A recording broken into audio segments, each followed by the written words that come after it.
What if I told you that the most common prayer for money is actually a prayer for more poverty? It's a shocking idea, but think about it. When you beg the universe for help, when you plead for a rescue from your circumstances, you are broadcasting from the very core of your being that you are lacking, that you are helpless, that you are a subject of your own life instead of its sovereign. You are, in essence, rehearsing the feeling of not having. And that, my friend, is the grand tragicomedy of the human condition. It's the invisible cage we build, bar by bar, with our own worries. We start to identify with the struggle. We become subservient to our bank account, bowing to the whims of our bills, acting like a loyal servant to the very idea of not enough. We wear our powerlessness like a comfortable old coat, forgetting we have the divine authority to simply take it off. We become slaves to a reality we are accidentally creating, waiting for a permission slip that was never required. But today, we are ripping up that script. We are going to explore how to assume the full dignity of the person you desire to be. And to do this, we're bringing in two absolute powerhouses, the mystical visionary Neville Goddard and the magnificent Reverend Ike. We're going to see how Neville's profound teaching to live in the end, to feel the wish fulfilled from the inside out, collides and merges perfectly with Reverend Ike's glorious, unapologetic command to get out of the ghetto and walk like you already own the world. We will unite the inner vision with the outer boldness. This isn't just about positive thinking. This is about a radical shift in your entire state of being. You're going to learn that the law of assumption isn't just a mental exercise. It's a full-body experience. It's about embodying your desired reality so completely, from the quietest corners of your imagination to the very way you carry yourself down the street, that the world has no choice but to rearrange itself around the undeniable fact of your new identity. It's time to stop asking for wealth and start walking in it. So how do we do it? How do we stop praying for the thing and start walking in it? Well, according to Neville, the issue begins in the one place we have absolute godlike control, the projection booth of our own mind. Here's the grand cosmic joke of it all. Your imagination is like a movie projector, and the three-dimensional world you perceive is the screen. You are, and have always been, the sole projectionist. The problem is, most of us have forgotten we're in charge. We've loaded a film reel titled, "My Life of Constant Struggle and Not Enoughness," pushed play, and then run out into the audience to watch the show. We're sitting there, munching on stale popcorn, gasping and crying as the drama unfolds on the screen. We yell at the characters, we curse the plot twists, we complain about the terrible ending, completely forgetting that we are the one running the projector. You are literally watching a horror movie of your own creation and getting scared by it. You're projecting the image of an empty wallet onto the screen of reality, and then looking at your wallet and going, "Oh my God, it's empty, the horror." This is precisely where the magnificent Reverend Ike would stand up in the back of the theater and shout, "Get out of the ghetto of your own mind." He's not just talking about a physical place. He's talking about that mental movie theater where you've chosen to be a terrified spectator instead of the powerful director. He and Neville are in perfect agreement. You're identifying with the poor victim on the screen instead of the master projectionist in the booth. So the work isn't to fight the shadows on the screen. It's not to argue with your bills or wrestle with your bank account. The work is to sneak back into that quiet, dark projection booth of your mind. This is what it means to be living in the end. You don't fix the movie by shouting at it. You just calmly, coolly switch the film reel. You take out the tragedy of lack, and you thread in the glorious romantic comedy of your success. You start playing the feature film where you're already rich, already adored, already living in that beautiful home. If you're enjoying this change of programming and want to make sure you don't miss the next feature, please do me a favor and click the like button and subscribe for a season pass. Your only job is to play that new film in the theater of your imagination so vividly and so frequently that you begin to feel the emotions of that new story. You laugh at the funny parts. You swell with pride at your success. You do this until you forget you're even watching a movie. And then, the most miraculous thing happens. The shadows on the outside screen begin to flicker, to stutter, and to rearrange themselves to match the new film you are now projecting. But you can't just stay in that dark little room, huffing the fumes of your own fabulousness. The inner film is rolling, but you still have to walk out of the theater and live the part on the world stage. This, my friend, is where the magnificent Reverend Ike would grab you by the shoulders, look you dead in the eye, and declare that it's time to get out of the ghetto of your physical habits. You see, it's not enough to feel like a millionaire in your imagination if you walk around in the world like you're apologizing for breathing. You have to assume the dignity of wealth. Stop walking with that poverty slump, with your shoulders caved in and your eyes glued to the pavement, as if you're hoping to find a lost quarter. A millionaire doesn't look for loose change. They walk with their head up, their chest out, looking at the horizon of their opportunities. They walk into a room not like an interruption, but like the main event has just arrived. You have to get out of the ghetto of your speech patterns. Stop it. Just stop. Stop answering a compliment with a discount. When someone says, "I love your jacket," your new answer is not, "Oh, this old thing? I got it for 70% off." Your new answer is, "Thank you, I have wonderful taste." See the difference? One is an apology for having something nice. The other is an affirmation of your own value.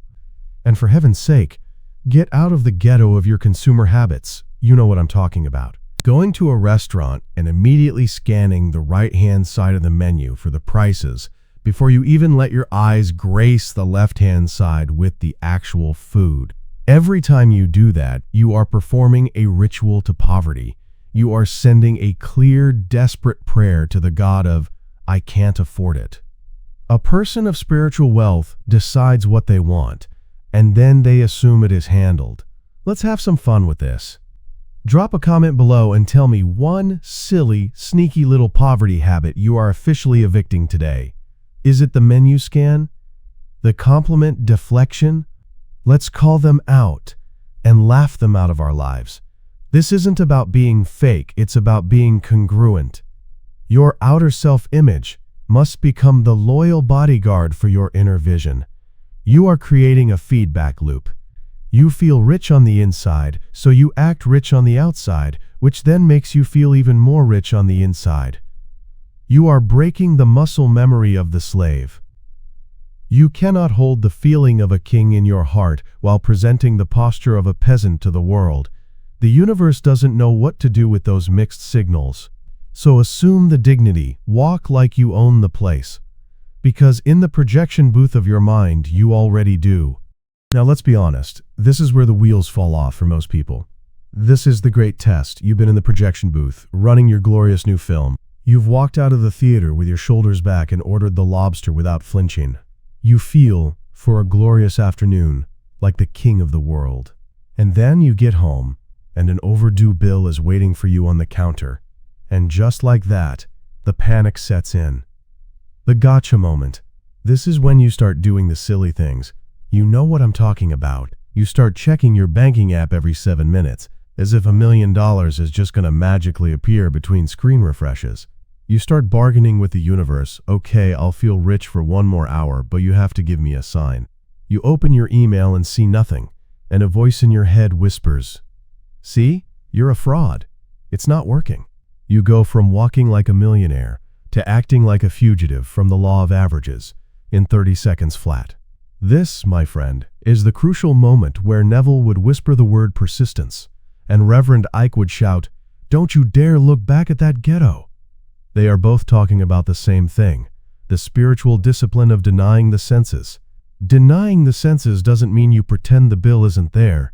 It means you refuse to let the bill define your state of being. You see it, you acknowledge it as a shadow from the old film reel, and you calmly turn your inner attention back to the new film. You are the bouncer at the nightclub of your mind, and your 5 senses are the rowdy, drunken patrons trying to tell you the party's over. Your job is to politely but firmly tell them, "I'm sorry, you're not on the list." and go back to the feeling of the wish fulfilled. Think of it this way. You have planted a seed. You have planted the seed of your magnificent new life in the fertile soil of your consciousness. The time between planting that seed and seeing the first sprout break through the ground is the most delicate period. What you are doing when you panic and check your bank account and look for signs is you are running out into the garden with a shovel every 15 minutes, digging up the seed to see if it's growing yet. Stop digging up the seed. Your persistence is the water. Your faith is the sunlight. The seed knows what to do. This time gap, this lag between your inner vision and its outer expression, is not a punishment. It's not a sign that it's not working. It is a divinely appointed buffer. It's the universe testing your conviction. It's asking you, are you really the director of this new film? Or are you just going to run back into the audience and start crying at the first sign of the old plot? Hold the feeling. Persist. The sprout is coming. So let's bring it all together. Neville gives you the inner map to the state of wealth. Reverend Ike gives you the rocket fuel of physical audacity to get there. One without the other is like having a driver's license but no car, or a beautiful car with no keys. You need both to go anywhere. So here is your secret weapon. We're going to call it the Sovereign Stride. It's a simple, powerful exercise to unify your inner vision with your outer reality. First, the Neville part. Find a quiet moment. Sit down, close your eyes, and go back into that projection booth. But this time, don't just watch the movie of your success. Step into it. Feel the weight of the designer watch on your wrist. Smell the leather interior of your brand new car. Feel the satisfying click of the pen as you sign a check for a massive donation to a cause you love. Don't just see it, inhabit it. Feel the quiet, calm confidence that permeates your entire body. This is how you impress the subconscious mind.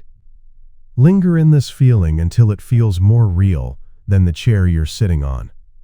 Now for the Reverend Ike part. Slowly, open your eyes. The goal is not to let that feeling evaporate. Your mission is to capture it and carry it out into the world. Before you stand up, feel that same confident posture you just embodied in your imagination. Now, stand up, roll your shoulders back, lift your chin, walk across the room. This is not your old walk. This is the Sovereign Stride. It's the walk of someone who knows their success is a done deal. Practice this for just a minute. Feel the difference. This is your daily rehearsal. But be warned, after you perform this sacred act of creation, you cannot commit a mental abortion 10 minutes later by worrying about how it will happen. You have just conceived your new reality in consciousness. To doubt it, to question it, to dig it up for inspection, is to terminate the entire process. Your job is to maintain a strict mental diet, feeding your new state with faith and starving the old one with neglect. Now go and walk like the sovereign you are. So this is where we leave the lecture hall and enter the laboratory of your life. You have the tools. You understand the law. You see now that you were never a victim begging for a rescue, but a sovereign who simply forgot their own authority. The world you experience is not the cause of your state. It is a lagging shadow of your former assumptions. You do not argue with a shadow. You turn towards the light. You are the light. You are the operant power. So from this day forward, let your definitive declaration, your new prayer, be this one powerful truth. I am the power and the proof, the vision and the victory. If you are ready to fully embody this principle and master the unified teachings of Neville Goddard and Reverend Ike, make sure you subscribe and join us on this glorious ride. Now go. Walk out of here not with hope, but with the calm certainty of a done deal. Stop asking the world for permission to be rich. Just send it the bill for being you, because that is the ultimate I am wealth mindset.